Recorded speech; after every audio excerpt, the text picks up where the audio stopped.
Could you be living in or next to a former meth lab? KXAN investigators started digging into the concerns after a viewer complained about a loophole. By law, a seller must tell a buyer if a home has been a meth lab. But if the home is a foreclosure, the bank or real estate agent does not have to disclose a meth past. And if a homeowner rents out the property, they also do not legally have to tell the renters. KXAN's Kylie McGivern found an Austin home being sold by probate court. One a potential buyer discovered has a history.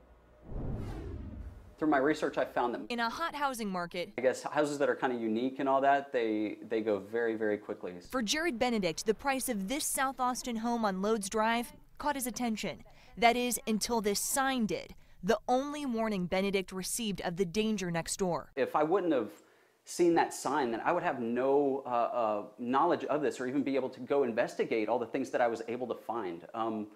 It's baffling to me. The property's history, that takes some digging to find. We requested calls for service from the address to Austin police, revealing narcotics and organized crime listings, even an accidental death.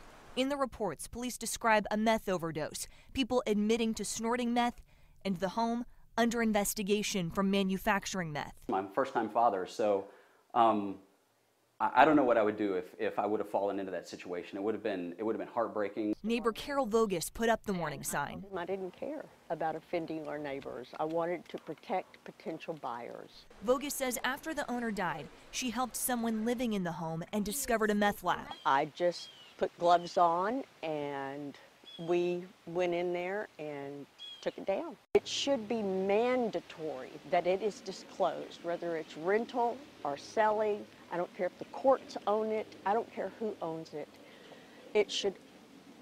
Everybody should be able to know it. And she's doing her part to make sure everyone does. The status of this property is currently listed as pending. We spoke with the selling agent who told us she has no knowledge of the condition of that home. To see if a home you're interested in was a meth lab at any point, the Drug Enforcement Administration does keep a national registry online. It's free of charge to use, but it depends on other agencies to supply the information, and many are not doing that. The Texas list was last updated in February of last year, and even then, the list does not keep track of whether the home was ever cleaned up.